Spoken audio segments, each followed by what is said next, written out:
Assalamu alaikum. Hello, everyone. My name is Triwibowo Yuwono. I'm a professor from the Department of Agricultural Microbiology, Faculty of Agriculture, Universitas Gadjah Mada, Yogyakarta, Indonesia. Today, I would like to discuss a truly significant and interesting breakthrough in biology that has broken the long-standing dogma in modern biology. Two independent groups of researchers have made a significant discovery that made the biology textbooks have to be rewritten. In this lecture, I will be discussing the rule breakers, defense-associated reverse transcriptases. Today, we'll delve into the fascinating world of these unique enzymes, exploring their structural blueprints and their role as template-independent nucleic acid weapon factories within bacterial immune systems. This is the long-standing dogma of modern biology, which describes the flow of genetic information in biological system. This diagram depicts how the genetic information stored in the DNA sequences will be transcribed into the RNA sequences. One of the RNA sequences, mRNA, is then translated into the amino acid sequences of a protein. The basic idea in the flow of the genetic information is that synthesis of DNA molecules can only be done by using a DNA template, just like in the case of DNA replication, or by using the reverse transcription using RNA as a template to synthesis the DNA. However, in this diagram, we do not see any system that can synthesis DNA backward from the protein, a case that will be discussed in this video that describes the significant discovery in which a DNA sequence can be synthesized using the protein as the template instead of DNA molecule. To understand DRTs, let's first briefly recap conventional reverse transcription. Typically, reverse transcriptases require an RNA template and a nucleic acid primer to strictly copy existing genomic information. This process is fundamental to retroviruses, for example. However, defense-associated reverse transcriptases, or DRTs, are quite different. They are template-independent, meaning they perform protein-templated synthesis.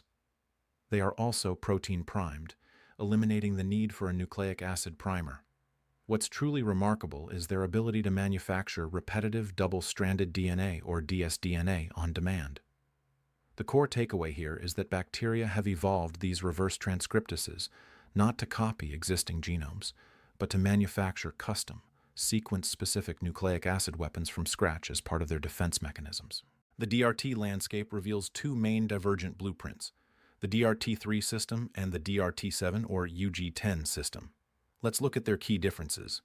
The DRT3 system consists of multiple subunits, DRT3A, DRT3B, and a non-coding RNA, or ncRNA. It exhibits a symmetrical hexameric 3D architecture. Its template strategy is unique, being both ncRNA and protein templated. The synthesized product is repetitive poly-GTAC.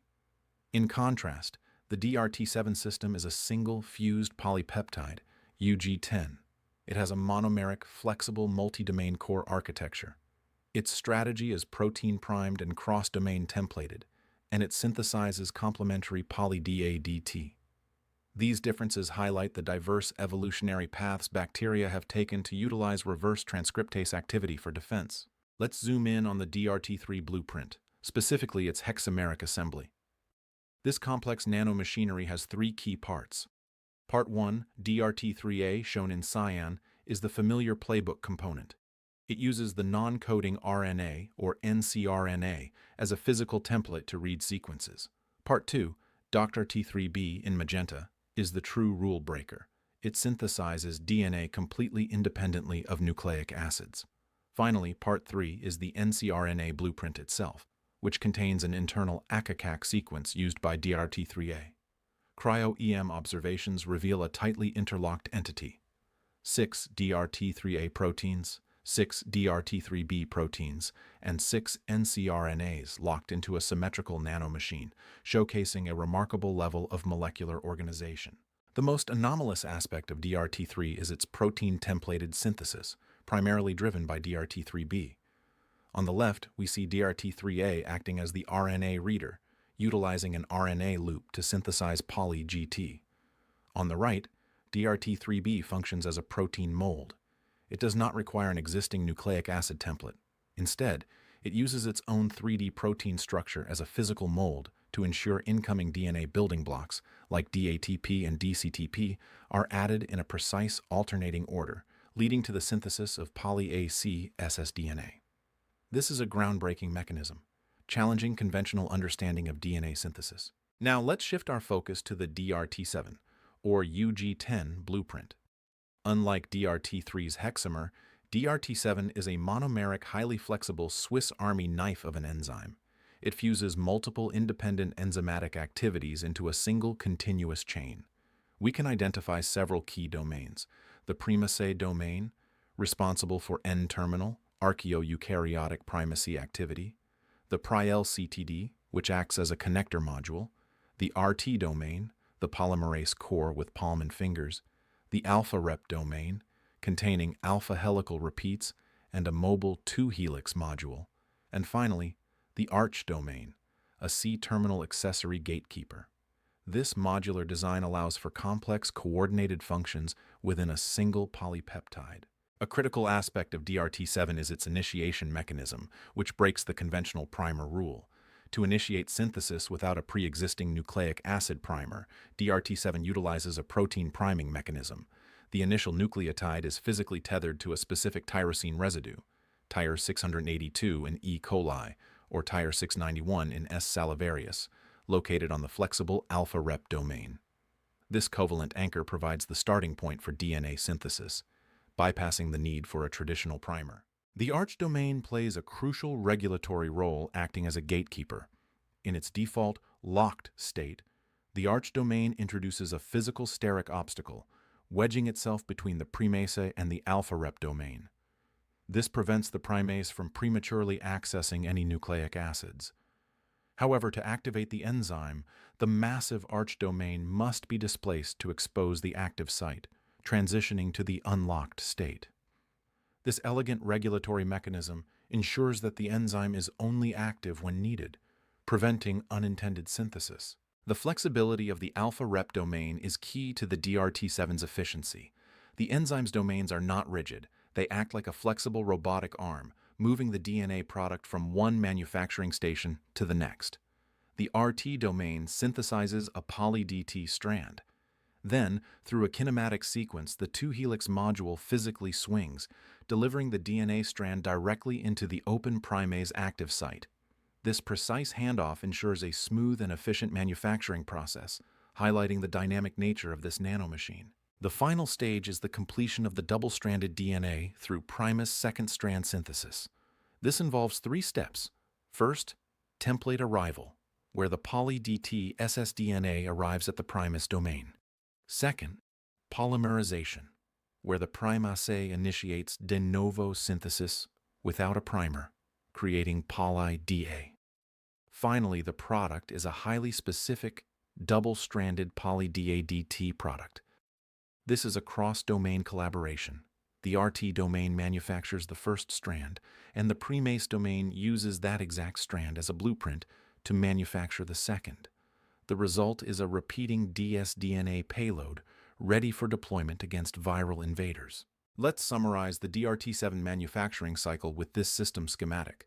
It begins with initiation by the RT domain, where protein-primed poly-DT synthesis begins, with the arch domain remaining locked. Next, a conformational shift occurs, where the arch gatekeeper opens and the single-stranded product is mechanically handed off. Finally, completion by the primase results in poly-DA second-strand synthesis, completing the toxic dsDNA weapon, which is then released. DRT7's activation is ingeniously linked to an ecological tripwire involving viral mimicry. The cycle begins with invasion, where a phage injects DNA into a host E. coli. As a viral countermeasure, the phage produces GAM, a DNA mimic, to disable the host's primary RecBCD immune system. This is where the tripwire comes in. DRT7 detects the presence of GAM. This detection triggers execution, where DRT7 activates, halting phage replication via toxic dsDNA production. This is an evolutionary trap. Viruses evolved GAM to shut down standard bacterial defenses, but bacteria evolved DRT7 to use GAM as the very trigger that activates a secondary lethal defense mechanism. a truly remarkable arms race at the molecular level. In conclusion, we've witnessed a paradigm shift in our understanding of reverse transcriptases. Traditionally, RTs, like HIV-RT or telomerase, exist strictly to copy, propagate, and maintain genomic information. However, the bacterial arms race has led to a repurposing of the RT architecture. By shedding the need for templates and primers, bacteria have transformed an enzyme meant for copying into an enzyme built for manufacturing. This exemplifies how nature does not respect the rules of biology. In the pursuit of survival, cellular machineries will break the central dogma to forge new weapons, showcasing the incredible adaptability and innovation found in the microbial world. This picture summarizes the previous description of the novel way of defense system in bacteria as a response to viral infection. There are two ways of protecting the bacteria from the invasion of virus: by employing the DRT3-based DNA synthesis or DRT7-based mechanism. The two mechanisms have common basic mechanism, that is, the synthesizing DNA molecules using protein as the template instead of DNA, but they have different detailed mechanisms.